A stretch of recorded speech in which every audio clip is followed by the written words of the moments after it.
The price of silence. The day she walked back into the city, nobody knew who she was. She wore dark sunglasses, elegant clothes, and walked with confidence. A black car stopped in front of the tallest building in town. People stared as she stepped out. "Gee, who is that woman?" One man whispered. "I've never seen her before," another replied, but inside her heart, she whispered words no one else could hear. "5 years ago, you took everything from me. Today, I have come to take back the truth." This is the story of how silence can destroy a life, and how courage can rebuild it. 5 years earlier, Grace was known as one of the kindest women in the city. She was 32 years old, hardworking and honest. Together with her husband Daniel, she owned a successful fashion company called Grace Designs. Everyone admired them. "You two are the perfect couple," customers often said. Grace would smile. "We work together and trust each other." Daniel would laugh and hold her hand. "Grace is the smartest woman I know." People believed they had the perfect marriage. Grace believed it too. She had only one best friend, Lydia. Grace and Lydia had been friends since childhood.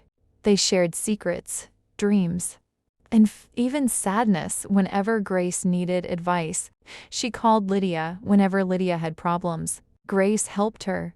Grace trusted Lydia more than anyone. What she did not know was that the two people she loved most were hiding a dangerous secret. One evening, Grace stayed late at the office to finish some work. Daniel had already gone home. As she packed her bag, she remembered she had forgotten an important file.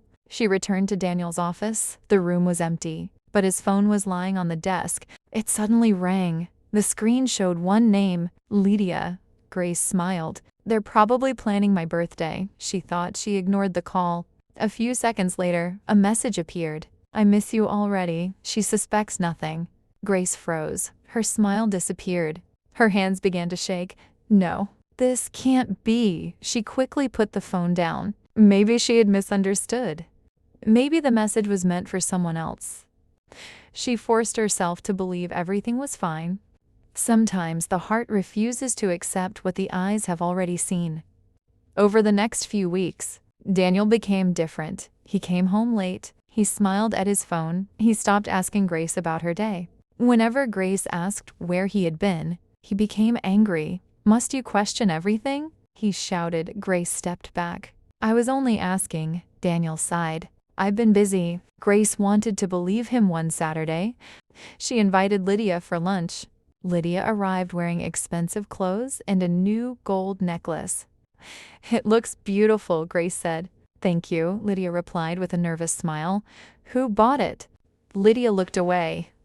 "Oh, I bought it myself." Grace smiled politely. She did not know that Daniel had bought it only 3 days earlier.